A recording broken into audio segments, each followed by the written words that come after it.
Booties for Black Girl Nerds. Thanks so much for tuning in to this episode of the Black Girl Nerds podcast. As always, each and every year, when we go to these festivals, we like to do a breakdown of all of the movies that we saw, that we liked, and maybe movies that we didn't quite care for. And this year we went to TIFF, and I'm excited to have Chalice on this podcast because this is going to be a first for her covering this festival. She's no stranger to film festivals, but the Toronto International Film Festival, this is her first, and it's a milestone year for you to be coming because it's the 50th year celebration of the festival. So first and foremost, Chalice, thanks for joining us on the Black Girl Nerds podcast to talk about TIFF this year. Absolutely. Thanks for having me. I had an absolute blast. So I'm really excited to talk about it. Absolutely. So yeah, we're going to talk about films that we love, the vibe at TIFF this year, maybe films that, didn't quite hit with us, and kind of just go over all of the things and maybe what we'll see happening later on down the road when it comes to the Oscars conversation. So let's start with the vibe at TIFF. I got a sense of the films that they screened this year felt, in my opinion, they weren't very happy-go-lucky kind of films. They felt very depressing for me. These weren't comedies. They weren't films that were whimsical and cutesy films. These were very serious, very emotionally heavy movies. And, some films, people were walking out of that theater just bawling, crying. What was the vibe for you at TIFF this year, Chalice? Yeah, I felt the same when I was looking at the list of movies that I want to see. And after seeing them, I was like, yeah, they were kind of in their feels when it comes to movies. I did make it a point to try to see some stuff that I feel were a little bit more fun just because of that vibe. I was seeing so many things that were kind of tugging at my heartstrings where I was like, I got to cleanse this palate. And one day in particular that really hit me was when I saw Hamnet and I saw Eternity in the same day. And I walked out of Eternity okay, my eyes are a mess right now. I have to see something. I want to walk out oh, that was fun. So yeah, I highly agree with that. Vibes were definitely on the more sadder side. And even Eternity, even though it has these really cute, whimsical, and funny comedic moments, the end, towards that third act, it gets very sentimental and very sad and very heartwarming and very touching. So that film gives you all of the emotions too. I do have to say with Hamnet, and I feel bad, and I said this in my review, my little short form videos. I've been creating short form content on the Black Girl Nerd social on some of the films that I saw at TIFF. I did not cry. I did not shed a tear. I'm like, do I have a soul? What is wrong with me? But a lot of people in the audience, I did definitely hear the sniffles. There were a lot of folks that were crying their eyes out, especially during the Paul Mescal monologue. That was the moment that really broke people. So, yeah, I am not going to say that you won't cry. Me personally, I didn't, but I want to see it again because I'm like, what happened? Why was there a disconnect with me? I think I went in expecting to cry because I heard so many people had cried. So as I'm watching it, I was like, okay, this is the moment that they're talking about. And I'm like, all right, maybe not. And then I had a couple of dribbles, but I was like, no, there's something I'm missing. And then when the big moment comes that I know people were crying at, I was like, this can be, but it's not to where everyone's like, oh, you're gonna be wilding out crying. And I did feel like I had a little darker of a side because I was like, well, should I have been crying more than I was? I did cry, but it wasn't the way that I thought. I think I was anticipating it. I think that's really, really what it was. Yeah, I think so for me as well. Is there a movie that surprised you at TIFF? There's a movie that you came away thinking, okay, well, this is going to be okay, and then you're like, wow, I was not expecting that. This blew me away. I would say so. I feel like there's two that well maybe three. Well, no, because two. So I would say for sure I walked into Sacrifice for the simple fact that I was like Chris Evans has a movie at TIFF. I'm gonna watch it, and it seemed different than what he had typically been doing. And I was like, okay, Mm, so I think this is gonna be good. I'm like, this is gonna be good. He's stepping into bigger roles that are away from what we typically know him to do. So I was like, okay. And then Anya Taylor-Joy is a fantastic actress. I'll watch anything she's in. And then it took a because if you read the blurb, it's like, oh, he portrays an actor that's blah blah finding himself or whatever. So you're like, oh, this is gonna be like satirical, super satirical. And then it's like deep and like really deep. And the visuals are very cinematic to where it's like, oh, this is y'all went there. Like this is not what I thought it was gonna be at all. Granted, there's no poster, there's no trailer, there's nothing to lead you to believe what it's gonna be about. And that's one thing that our list has a lot in common. A lot of these are adaptations, so you kind of have an idea of what to expect. Sacrifice gives you mhm. nothing but the little blurb of what the premise is, and that's it. So that one I walked away like, wow, that was not what I was expecting. Yeah, for me, it was Saoirse Ronan's Bad Apples. I came in with a blank slate, a blank, empty canvas. I read a little bit of the blurb on the TIFF website, but I was not expecting it to be as unhinged as it Yeah. was. And the movie goes on this roller coaster that just takes you completely off course. And there is a plot twist that is just like, whoa, okay, I did not expect that happening. Just kind of give people a little bit of a premise. Saoirse Ronan is this teacher in a school, and there's this student who is sort of like the bad apple of the class who gets into trouble. He, talks out of turn. He's just a really bad student in the class. And things get out of hand one night where she's driving him home from school and he essentially attacks her in the car and things get out of control and he accuses her of him attacking her. And he says, well, I'm going to tell on you. I'm going to let the faculty know that you attacked me, when really she was just trying to subdue him and calm him because he's got this problem where, he's just really out of control and he doesn't know how to take control of his emotions. And instead of taking him home, or taking him, I think she was actually en route to a medical facility. Now I'm forgetting. I've seen so many movies at this point, they're Yeah, all yeah, sort she of was. She blending. was. But instead of taking him to where she was supposed to take him, she takes him back to her place and hides him in her basement. And that's all I'm going to say. But it just, the movie goes on a way different course than what you could expect. And Saoirse, she just delivers. I mean, she's such a fantastic actress. That movie just had me in stitches. And Jacob Anderson, who I love, we love here at Black Girl Nerds. He's in it, and it's a really really fun ride. So I can't remember the distributor that's behind it, but I think there is a distributor that's behind Bad Apples. I have to If look that not, it up. should have got picked up by now. That was the very last movie that I saw at TIFF, and um, if I mean everyone that knows about traveling knows that going to see two movies before you go on a plane sounds diabolical. But when you are just trying to catch these films that you know are going to be good and you have a list and you're like, "Oh, I have time to make this. Let me just make it." Like that was my last one. I could have easily just went off and like, hung out in Toronto and just, just done whatever, but that was something that I really wanted to see. And I did not know where that movie was going to go. I know that she's a fantastic actress, and that's essentially why I was like, I want to see her project. It's one of the most liked films there.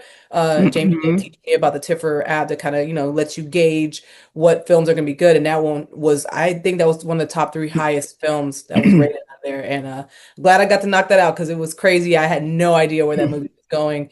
I did not like the way it ended. But it was good. It was a good ride. It was a good ride for sure. Yeah, yeah. I would say of the movies that I was had super high expectations for and that I was disappointed in, and I gave my review of this, was Frankenstein. I No. just, I I really had, and I think that's the problem. Mm. Sometimes when you go in with really high expectations and that is not met, you are far more disappointed than if you didn't have expectations going in at all. And that's what happened with this film. I love Guillermo del Toro's work. I'm a huge fan of his work. Um, but he just didn't deliver in this one. And I love Oscar Isaac. I love Jacob. I love Mia. I love Christoph Waltz. Like this has a stacked cast, but the problem with Frankenstein for me was that first act was too slow. It just dragged. And I felt like this movie needed to be 45 minutes shorter than it was. They could have just really cut that all out. I would have loved to have seen more of a interaction between the creature and Mia Goth's character because they kind of had a really good dynamic between them. And I really thought Jacob did the damn thing with his performance as the creature because we get to see this trajectory develop between him being this socially inept creature to really becoming this intellectual. So beautiful, poetic, great. I just think story wise, it just became longer than I would have liked for a film. Maybe if they made it episodic and did it that way, it could have been better. But for a feature length, it was just too long for me, and it was drawn out, and I didn't really care for it as much as I would have liked. I actually, I'm on the opposite side of that. So I enjoyed it, but I did think that there are some aspects of it that were different than the book. If I'm not mistaken, in the book, Elizabeth is like his sister, adopted sister, I think. Um, Mm, but what I had the biggest problem with, I think Jacob, and I say this, Jacob did he did a performance that I feel like is very different than what we expecting, like what people are used to seeing him at. I think Jacob right. really did fantastic. He's unrecognizable. But I enjoyed the first act more than I enjoyed hearing from the creature's perspective. And I think Mm, that had to do with I cannot take his imagery serious. I did not like the way they made him look. mm. Very I Am Legend. It was very I didn't like the idea of the hair. Like it was very different for sure. He's unrecognizable, but I just that's not how I picture Frankenstein being. So I mean that's not Frankenstein, the creature being. Yeah. But that's what I had a hard time getting past. But I like the visuals. I love Oscar Isaac's portrayal of Frankenstein. Yeah, Oscar was a bad guy. I like the fact that we got to see him in that kind of role that I mean, arguably, I don't think I've ever seen him in like this villainous antagonist kind of character before. So that was good to see. Yeah, he's one of my favorite actors, and I've missed him on screen a lot lately. We've gone some years without having much from him, and so I think that I think people will like it. But to your point, I think it is best that it is distributing on Netflix, that it's coming out on Netflix. I don't see that this would have drawn a lot of people to the theater. But if it was episodic, if maybe they had done it in different, maybe that could have been something. Yeah, I think in episodic, even the way they present the film, because it's presented in these chapters, which is great because we get to see the perspective of the creature. We get to see this perspective of Victor Frankenstein. So that is great because it's, you know, essentially based off of a book. But if that was done in an episodic format, I think it would have been executed a little better. But because it's a feature film, it just drags and it's too long. I mean, there were people around me that were like checking their phones. You know what I'm saying? So for people to sit in a theater for, I believe the film's running time is like 2 hours and 45 minutes. No, is it Um, really? yeah, I believe so, if I'm not mistaken. But I do like. it's longer than 2 hours, I believe.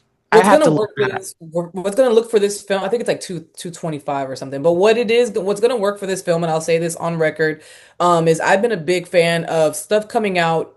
Let me say this right. Oh, two Things, hours and 29 minutes. Okay. okay, so things being That's still long. That is long. I think I'm a big fan of things being released appropriately. For example, when there are lovey films and you see them released on Valentine's Day, I'm like, perfect, as you should. I have a problem with films that are, you could clearly see, hey, if you release it at this time, it's going to thrive, but they release it in July or something like that. So Yeah. in this case, this movie releasing, I believe, October 3rd, if I'm not mistaken. I think it's October 3rd, and then in theaters October 3rd, and I think on Netflix October 17th, something like that. It's releasing around Halloween. This, I guarantee this movie is going to be on that list of like one of the most watched on Netflix. To the point of Yeah. it Oh, yeah. for I think it's going to be one of those people. It's going to draw people's curiosity. I think the people will like it because of the platform. I agree with what you're saying with like if it had been episodic maybe be different, but I just don't see this is it's where it needs to be. And Guillermo did, he did his part, I think. In my opinion, I wish it could have been more like one, two, and three. I would have loved to see more about Mia, but it was like so much in the beginning, and then a little bit about the creature, and a little bit about the creature and Mia Goth's character Elizabeth. But yeah, I would have loved to see more of that interaction for sure. So I 100% agree. I mean, it has a baked in fan base, so it's going to be number one on Netflix. I have no doubt about that. As far as from an awards perspective, it's definitely going to get nominations in the technical categories. I can see that happening: production design, set design, cinematography. I could see all of those kinds of award nominations happening for Frankenstein. As far as anything else goes, I don't see that happening, but we'll see where that goes. Um, so let's move on to another title because I feel like we're spending a lot of time on Frankenstein. Um, um, so let's talk about Hedda because Hedda is like, that was my number one go-to film to see at TIFF. And I actually really enjoyed it. It did get a lot of mixed reviews from my fellow critics on the ground that I were chatting with about it, which I found, I heard some very interesting conversations, and I'd love to get your take on it. But just, my overall view of it, I really enjoyed it. I enjoyed absolutely beautiful cinematography, beautiful costumes. I thought Tessa Thompson did an incredible job with this one. Nina Haas was absolutely stunning. I mean, she doesn't miss. The only issue that I had with Hedda was just the development of the character that Tessa plays because she's essentially like this really mean spirited, just this person that is out to just manipulate and cause havoc in people's lives. And we don't quite understand why. And I kind of wish that story was developed a little bit better with understanding her character, rather than us just seeing the chaos start and then the story goes from there. So, aside from that, I really enjoyed how we got to see, who Hedda is, or what Hedda becomes in the story, and then the relationship between her and Nina Haas's character. I that was one of the ones where I knew again I'm big on for anyone I mean obviously anyone listening doesn't know me but I like to not watch trailers and not read too much into films 'cause I like to watch it and not know where it's going. Yeah. With this one, I was so taken aback by Tessa's confidence that she exudes. The accent was perfect. She was just so like like sexy, sensual, like just the red and everything would just work together. And I loved the way she portrayed the character. Confidence, I think, is the biggest word. It was very sultry and just she did that Yes. character completely justice. I just can't speak enough about how great she did in that particular film. It all worked together. It was very entertaining. It was very visually appealing, and I just enjoyed myself watching it. And I think that's what I love the most about it. My only qualm with it was I was trying to find like where this is going. Like, so what's are we going to discover like what's in this manuscript? Like what's so tarnishing about this manuscript? Or is it just simply the idea of, hey, this is the story and that's what you're here to watch? So I think I was really waiting for there to be something bigger at the end. But I enjoyed watching Yeah. it. I don't think it was a bad movie at all. I really enjoyed it. I was just like, huh, well, I wish that would have went a different direction. But It didn't, but that's okay. I enjoyed my time. There's movies you watch and you don't like the way it ends. You're like, well, that was a waste of my time. This wasn't. I'm very glad Yeah. I took my time to see this movie because I enjoyed it. I enjoyed it too. And I think that's what a lot of other fellow critics on the ground, they had questions around that. And that goes back again to the character development because I don't feel like we got enough understanding of Hedda's motives to establish why she, trying to not get into spoiler territory, but why she, did what she did with the transcript. But had we got a little bit more understanding with that, it probably would have given some more clarification. But that aside, I thought, again, Tessa did an incredible job. Nia's direction was fabulous. And I love the fact that Nia DaCosta just does not box herself in genre wise. I mentioned this to her in my interview that I love that we see her in these periodic dramatic pieces with Hedda in the superhero action field. We now are seeing her in horror coming up with the Bone Temple. So I'm just really excited that she's willing to just go in these different genres and she's not willing to box herself in. So congratulations to her on this. It's kind of a shame that it's going to streaming. Like I feel like this is definitely a theatrical film. Like it deserves to be in a theater for a long stretch instead of a limited run, but I don't know. It is what it is. Yeah, I think it's one of the, Um, it's also a period piece. A lot of people, I don't feel that period pieces do super well in theaters for some reason. At least right now. I mean, I know maybe at one point they did, but this, I disagree. I mean, technically, Oppenheimer was a period piece.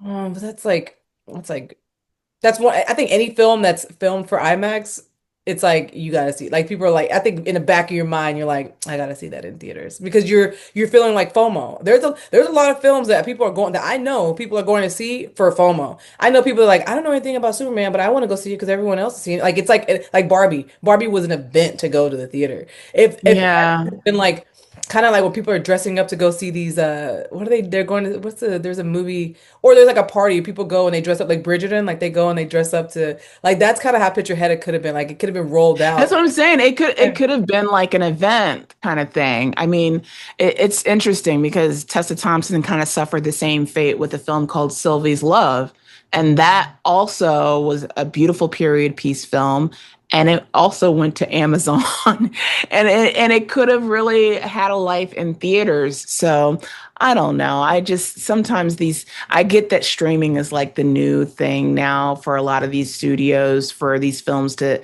get a life, but I would love to see how to live a longer shelf life in the theaters because it's just so beautiful. Oh, sure. And I don't know if people will appreciate it as much seeing it on a smaller screen, but I'm going to yeah. buy red lipstick. I told Tessa, I ran into her and I told her, I was like, hey, that movie made me want to go buy some new red lipstick just because of how I cannot stop looking at her lips. Like the coloring is so well done. So shout out So to well the done. photographer on that and the designers because that was beautiful. Yeah, yeah. Um, Another Netflix film that I really, really loved. So I kind of bashed one of Netflix's films. So I want to I think I know what you're give them. about to say. I think I know which one you're about to say. I really, because I'm a fan, so I'm a little bit biased. I love the Knives Out franchise. Oh, So Wake Up Dead Man, a Knives Out mystery was really good. So Knives Out fans, if you are excited for Wake Up Dead Man, I think you guys are gonna love this one. They really knocked it out of the park with this. I thought you were going to say Steve. Oh, I liked Steve as well. I like Steve as well, but I really loved Wake Up Dead Man. But we can talk about Steve too.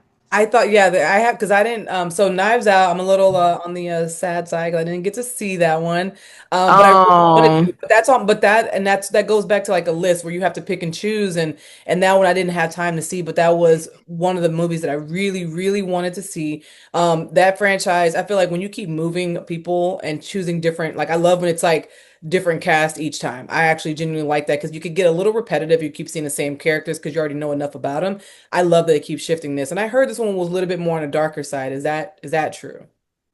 It is because the first Knives Out was, a murder mystery type, kind of like this clue. Well, they're all murder mysteries, but the second one was like, they're kind of off on a little vacation, so it was a little bit more whimsical and comedic. But this one is a little bit more darker. It's got sort of this religious, faith-based setting to it. But Benoit Blanc makes it very clear that he is an atheist, agnostic, which it becomes even a running gag throughout the film. Um, but at the end of the day, this is Josh O'Connor's movie. He steals the spotlight from Daniel Craig. Yeah, Josh O'Connor. I feel like Josh O'Connor is like on the rise. Like this dude he's trying to get to A-lister status. But yeah, this is Josh O'Connor's film, and I love everybody's little part in the movie. I'm not going to say much because obviously this is a film that you really can't talk about much because it's so spoiler heavy. But I really enjoyed this one, and I just wanted to add, I love Sam. Sam is a friend, a colleague of ours. I was sitting next to him, and he literally was like, he was on to every clue before it happened. I was like, bro, did you co-write the script? Like, what is going on? But yeah, this was a good one. Steve is another. So Netflix pretty much owned TIFF this year. Let's just say that because they had so many films At eight. that screened. You said eight? It's eight total, I believe. I Wow. Is it eight and nine being a show? I believe there's another. I think they had a Oh, show. two shows because Wayward and Black Rabbit. Okay, then it's eight total projects. Yeah, because they had and you can pronounce this better than I can. Nous Blanc. I've pronounced that name so many or mispronounced it so many times. I hope I have it right. Nouvelle Vague, There you go. the Richard Linklater film. They did their thing out here, and it's interesting because and I actually talked to one of the publicists about this. I think it's such a interesting time that we live in because I remember when Netflix first rolled out and took over from just even the DVDs to now, and seeing that they're putting out like quality projects. Because I mean, out of those eight, I believe I've seen four, and I enjoyed them. So, and they're not just like thrown Yeah. together piece and like whatever. They're actually like you're finding different type of stories that people want to hear. I think Netflix really owned this festival for sure. They own this festival. So Steve is the Cillian Murphy film. It's based on the book of the same name. It's a little different because from what I understand, I didn't read the book, but the character, oh gosh, I forgot Jay Lacurgo's character's name in the movie. His character is actually like the main protagonist Mhm. in Steve, in the book, but the main protagonist in the movie Steve is Cillian Murphy's character, Steve. So it's really a beautiful movie. Shy. Mm. So Shy is the main character in the book, but they kind of switch gears. And the writer of the book, Max Porter, I think he talked about that in the Q&A. But it was just a beautiful film. I really loved the performances. I think Jay is also another star that is on the rise. A lot of people don't quite know who he is yet, but I feel like after this movie comes out, people will know who he is. Yeah, he stole the And shine from to I mean to be honest, I think I mean you go in watching a Cillian Murphy movie knowing he's gonna be great, but I found myself being more like interested in Shai's character and his portrayal and just like he got me more emotionally than I feel like Steve did, and that was great because you go in somewhere you're like okay this is what this is what I'm gonna get, but then someone else completely off the radar just throws you and really captures you, and I think that's what he did, and so that's why I think Jay's was I told him that too, right? Like we got to say, hey, you did phenomenal because like this is you stole the show. I feel like you really stole the show. As he should, because his character was the lead in the book, so he definitely deserved the screen time and being able to be the centerpiece of the film.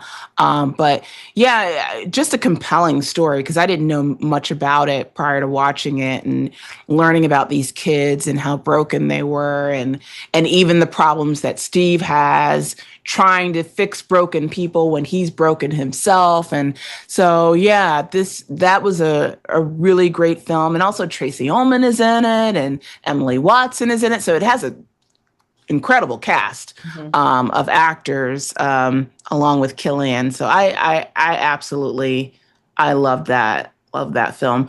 There was another Netflix film that I saw, which I don't know if you saw. We just brought it up. The French film, Richard Linklater's Nouvelle Vague. I did not get to see that. Okay, Oh, get did some you feel like? cappuccino, get some coffee, get a Red Bull. Oh I mean, no. I feel like okay. I'll say this: if you're like a new wave fan, if you are into cinema verite, if you're a Jean-Luc Godard fan, you'll like it. I feel like you'll appreciate it.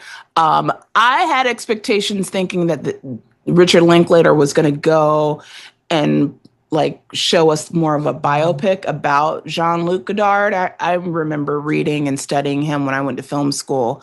So I was expecting that angle, but it looked like he was being very meta with it, where he was doing Jean-Luc Godard and then telling a Jean-Luc Godard story in the same film. And it just didn't really resonate with me. It didn't stick with me. And the film just felt very dry. And one thing that really bothered me, so the film is in black and white, which is fine. I'm fine with black and white films. I like the aesthetic of it. But then the subtitles, because it's all in French. Zoe Deutsch is in it, and every now and then her character switches into English. But the subtitles are in white. So then when the characters are Ah, wearing like white shirts, it bleeds into the it bleeds into the background so you can't quite read the caption and I'm like, why did they make that choice? Why didn't they just use yellow captions or something? So that's just a little, that's you fair. know, That's fair. If someone's the person who's in charge of that, I'm sure you sit back and watch a movie. Every time I see something and I catch it, and I'm like, oh, they could have done this. I have to think, hey, Chalice, somebody watched this movie and was like, send it. Like, so y'all had to have seen that and did not think that that was a problem.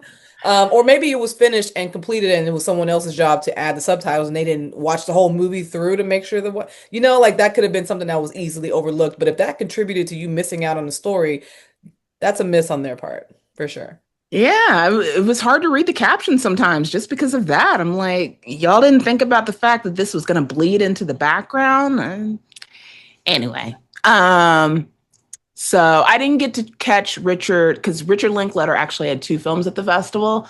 I didn't catch Blue Moon. I wasn't able to get a ticket Oh, don't for that. remind me. That was And one I of heard it, my, I heard it was really good. yeah, So I did.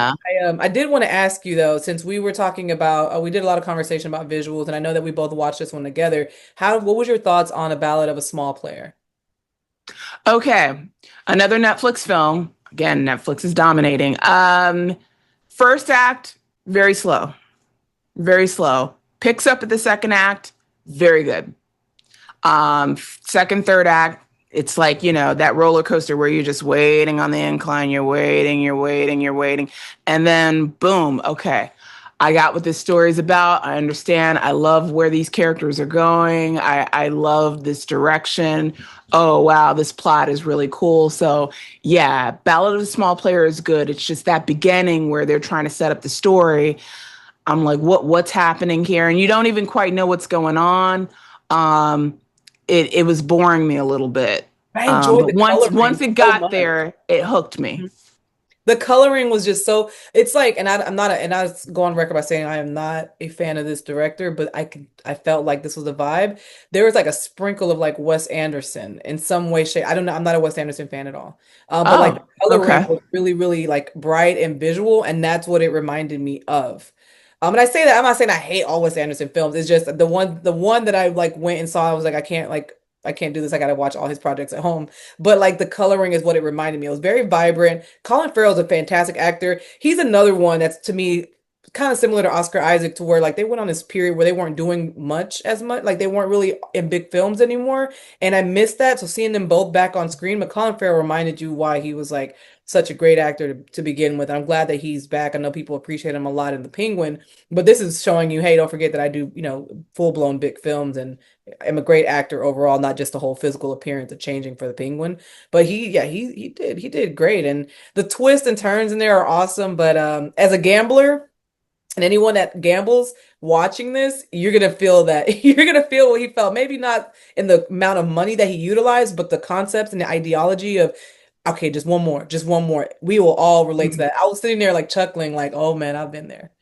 I've been in a Vegas casino thinking the same thing. So it's very relatable, especially if you're into gambling. But overall, if you're not, it's such a great story and the visuals will keep you engaged. But she is right. That first act did drag a little. And I wish they could have used some of that time and threw it at the end, because I would have loved to see more in the third act.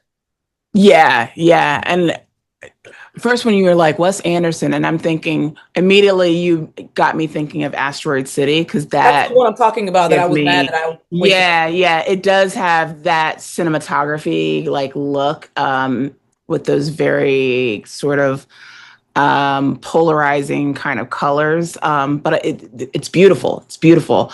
Ed Berger is great. I loved Conclave. I think that the music is a huge character in this film. Like Yes, the yes, yes, music yes. is amazing. Maybe even potentially this film could be looked at for a possible awards nomination on the music side of things. Having Ed Berger attached to your film doesn't hurt. Um, but yeah, I agree. I think I like the concept of Colin Farrell's character, being this addict and dealing with all of these demons is what kind of hooks you in. But he's not at like the edge of his plight until we get later on into that second act, which is where the film really gets interesting. So yeah, that was my only gripe with the Ballad of a Small Player. It's just like, get hurry up and get us there, because look, you got to hook me in at least within that first like 10 to 15 minutes, and if you don't do that, then I'm like, Downhill from there. I'm looking at my phone, I'm trying to figure out. I have looked at my phone guiltily and been like, how much longer I got to get to this movie? Yeah, like come on, come on. There's two So movies that I feel are very big Oscar contenders for I mean, I can't say best picture, but maybe like best actress, best actor. I know you yeah, know let's talk about it. Let's get into the Oscar conversation.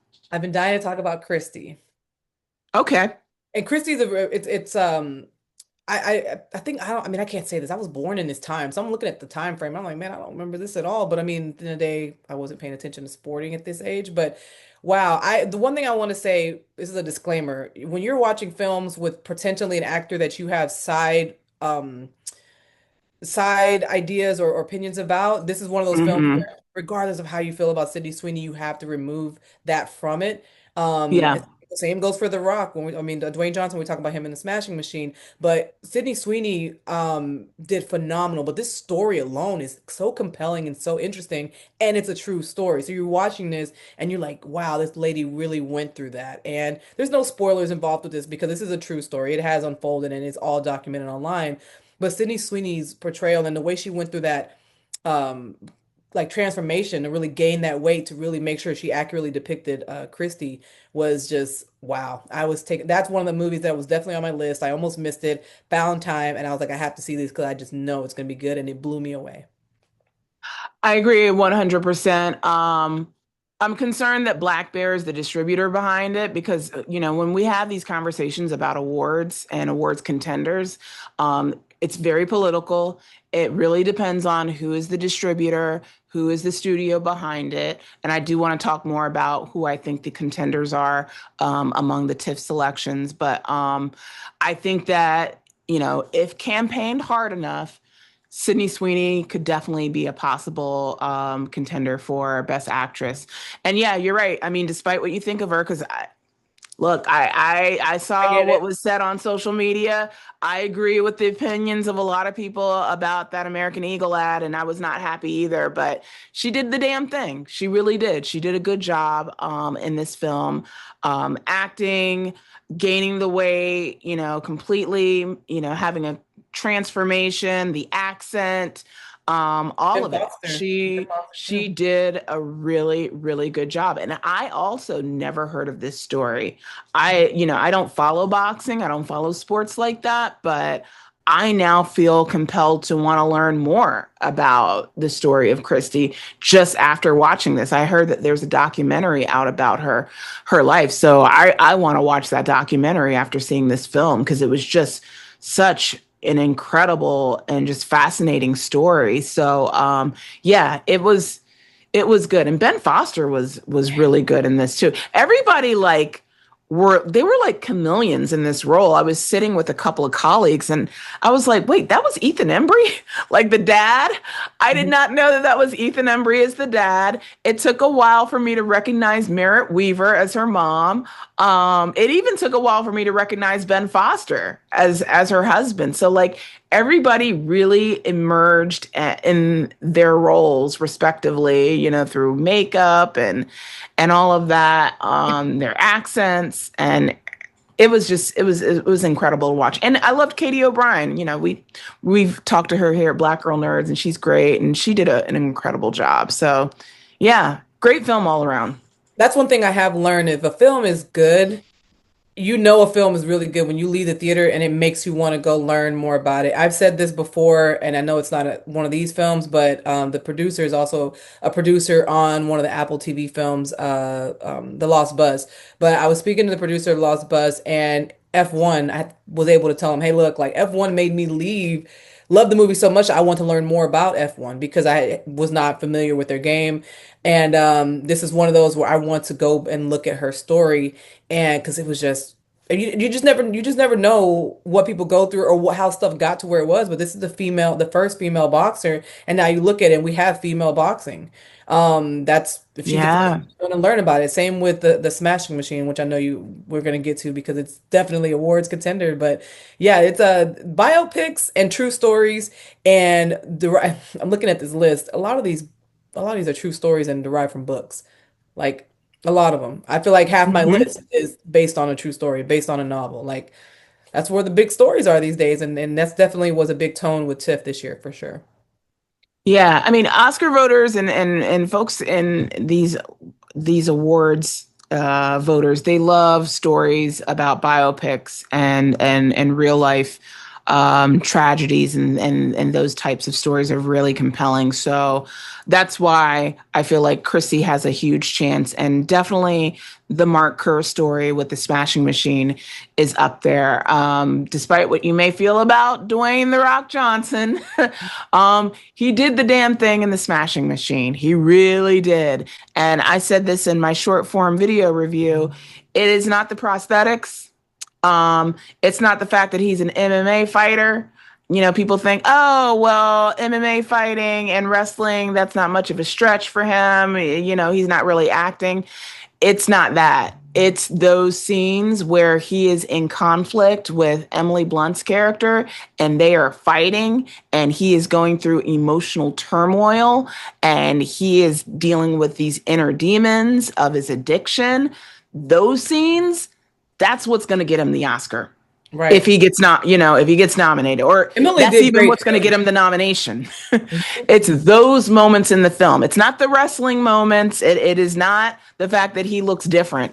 It is those scenes where he is really just, even there's a scene where he just breaks down and starts to cry and he's like, I don't want to die. Like that broke me. Yeah. That broke me because he's this guy that's like this, you know, um, big, overwhelming, overbearing, big muscle guy. But then he's like this, soft, vulnerable, like bear. I don't even know how to No, articulate it, that's but he's just, that's that's yeah, fair. yeah, like he's a teddy bear. You know what I'm saying? Like he's just like this sweet kind of guy persona. Even though externally, he doesn't present himself that way. So seeing that dichotomy is what I think is going to be of interest to voters more than anything else. And it's an A24 film. So going back to the politics of it all, when it comes to studios and all of that, A24 knows how to campaign for an awards film. I have a question. So having A24 behind you, that helps. I do That have a question for helps. you because since you've seen it. Do you feel that, because I've seen this be a conversation with people discussing it, and I look back on it, I was like, I can see what you're saying. Do you feel like the Smashing Machine was more of a Mark Coleman story? Oh, Mark Kerr. No, Yeah, no, no, yeah. Mark Coleman. Do you feel like this could have been more of his? Oh, the other guy. Hmm. No, no. I think it was Mark Kerr. Right? That's his name, right? Yeah, no, you're right.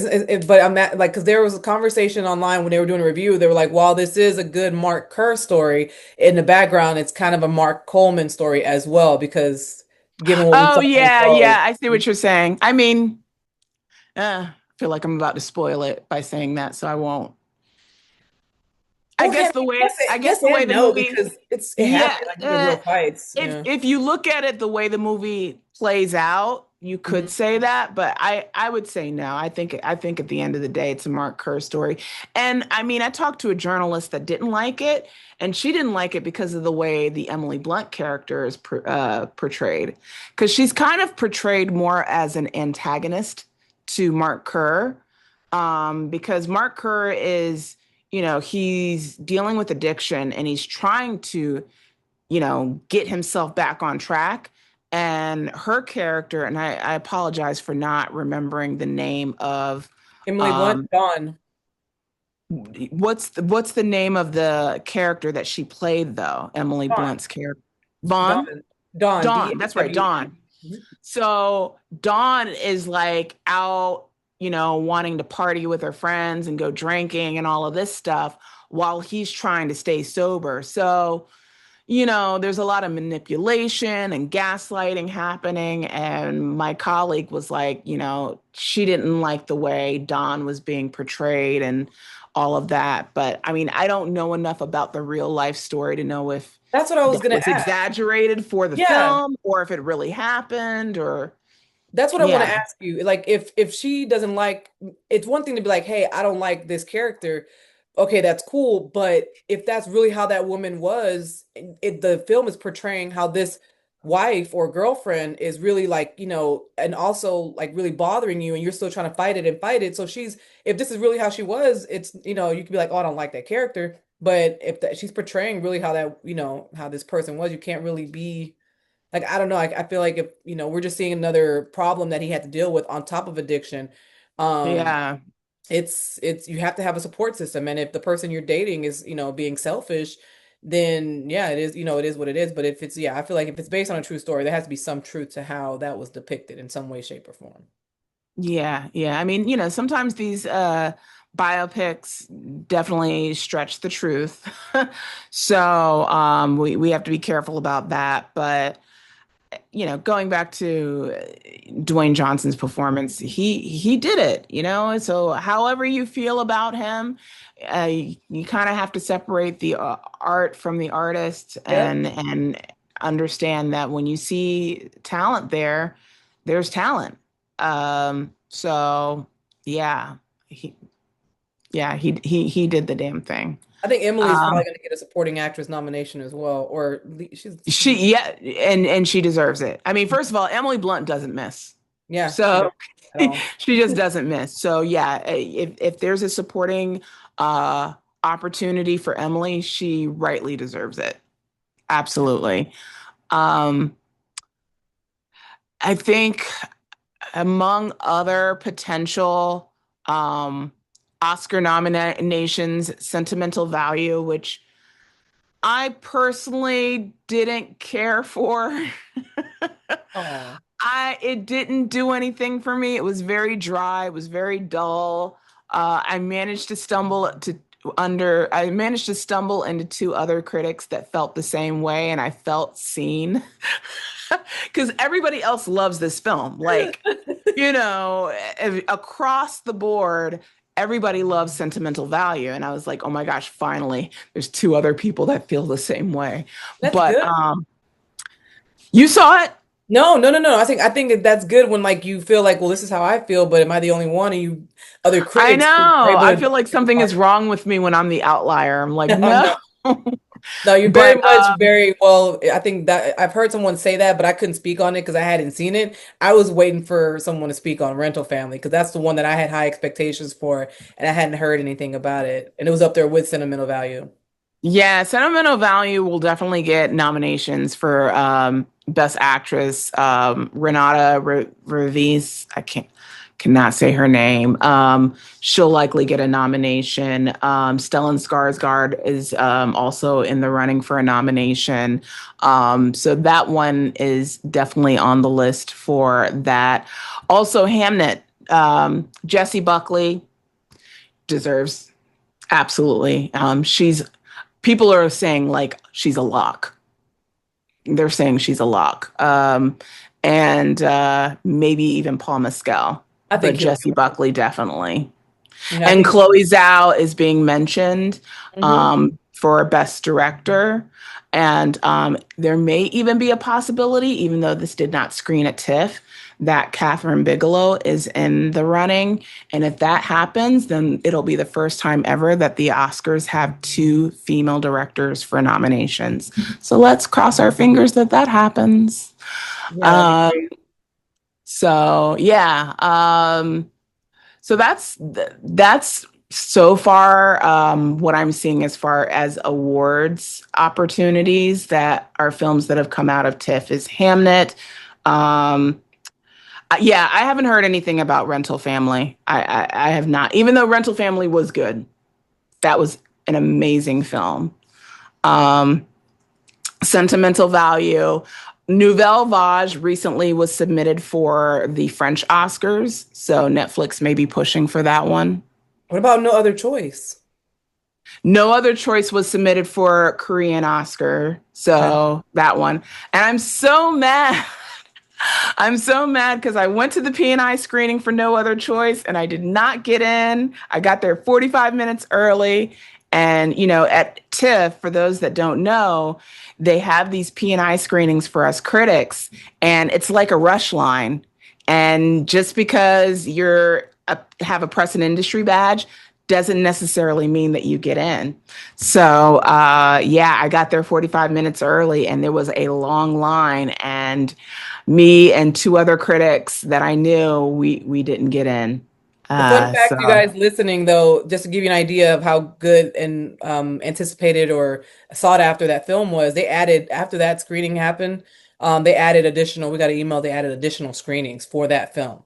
So that if right. that tells you anything, that doesn't happen very often, from my understanding, because that's the only one that I saw that occur with. So I was like, oh, okay, definitely Yeah. check it out. Yeah. Yeah. So yeah, I didn't even get to go to the additional ones because then it conflicted with other screenings that I had to go to. So hopefully I'll see it later on down the road. Um, so Well, yeah, so let me wrap this up. Is there any other films that, I mean, I saw a total of 30 films. I think you saw 20. We obviously watched a lot of movies at TIFF. We can't talk about them all because then we'd be here all day. But are there any notable films that you saw that you want to talk about or that you just want to mention that we haven't brought up yet? Well, the one that you went to go see it, Dead Man's Wire was one that I really wanted to see, and then like a couple days later, it got bought. It got a distributor purchased it, so that's a Who's good the sign. distributor? Ooh, you're gonna get me. I don't know. I just saw that happen. I had like two people send that to me. I have to I'm look thinking that about it, but up. while I'm looking that up, Roque Entertainment. Yeah, Roque. Roku? No, Roque, ROWK Entertainment. Um. Oh, I've never heard of them. New US buy. Yeah, it's a Okay. new US buy. Okay, they're definitely not an awards player. But we're, and I believe I'm not sure if it's going to be up for a documentary. I'm not sure how that works. The John Candy documentary was fantastic. Me being somebody who's really familiar with his filmography, he died too early, but he was that documentary that they did with Colin Hanks as a director, Ryan Reynolds was a producer. That film was blew me away. It was fantastic. But since, like as she said, we were talking about movies that were kind of more like, a little bit more toned down and I won't say the word depressing. But Fuse was a fun one, and I sent somebody to go see that. Derek Sante.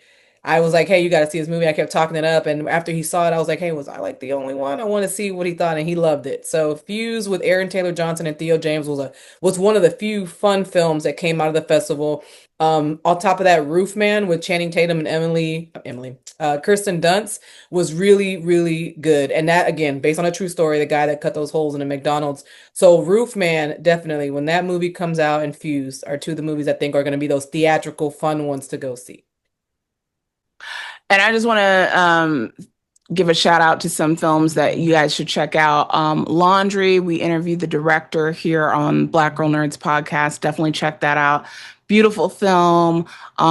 It is pretty sad, but dealing with apartheid in Africa, but it's just so well done. I also really liked the cinematography that was in that film, and I just loved the story of it. That was great. Wasteman, who our boy David Johnson is in it. I just love David Johnson's career.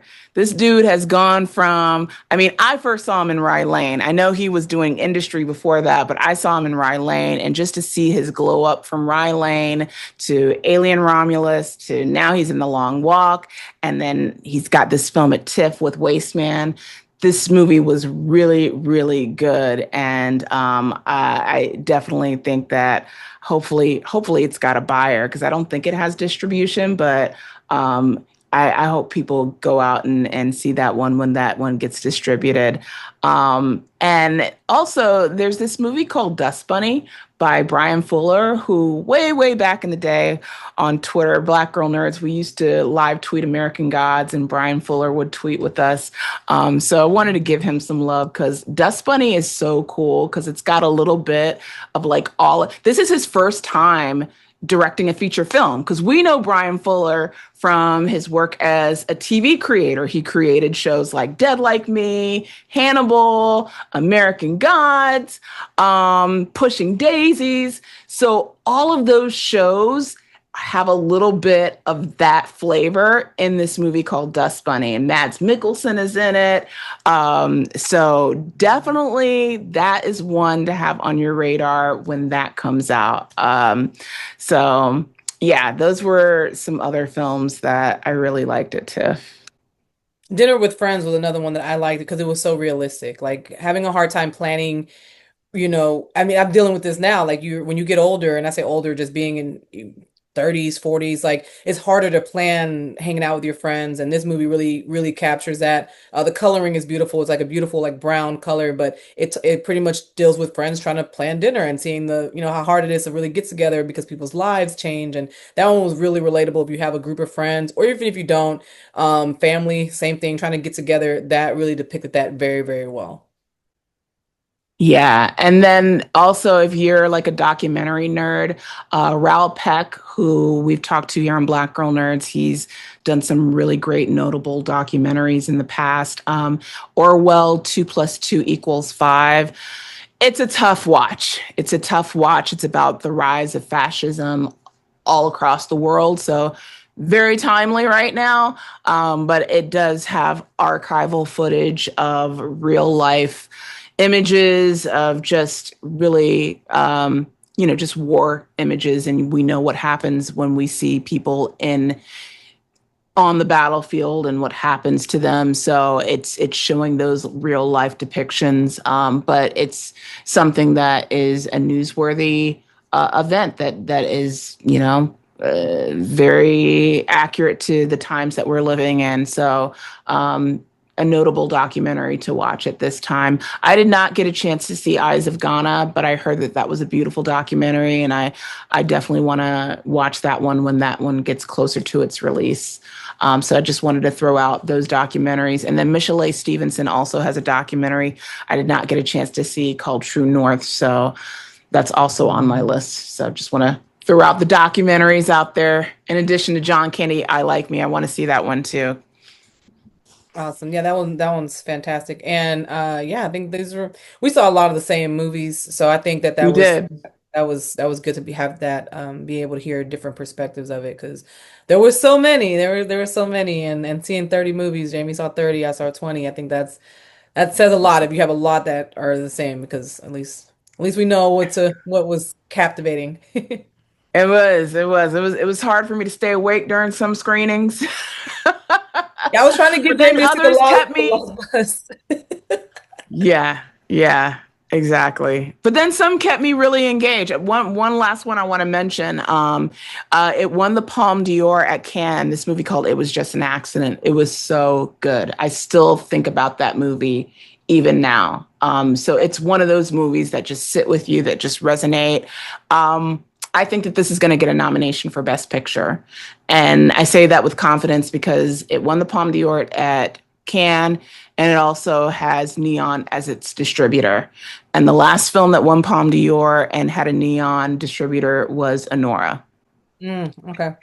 So, yeah, that is our show. Oh, also Steal Away. Want to give Steal Away. Sorry, I'm like I don't. I feel like I don't want to miss out on anybody. I just want to give Steal Away love, just because Clement Virgo. We've talked to him. We've got a show coming out with him and interviews with the cast. Mallory Johnson, who we love. We love you, Mallory.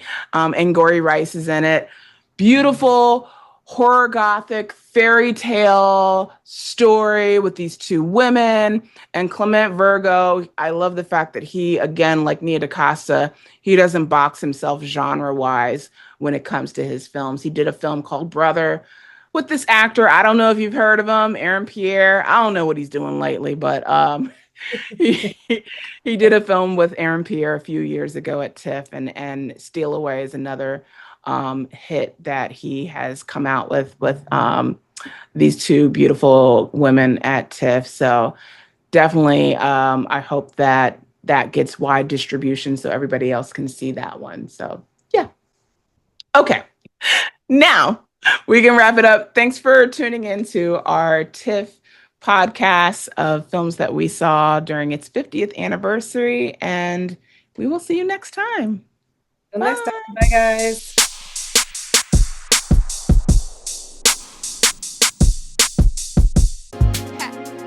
Better shake your booties for black girl nerves. Better shake your booties for black girl nerves.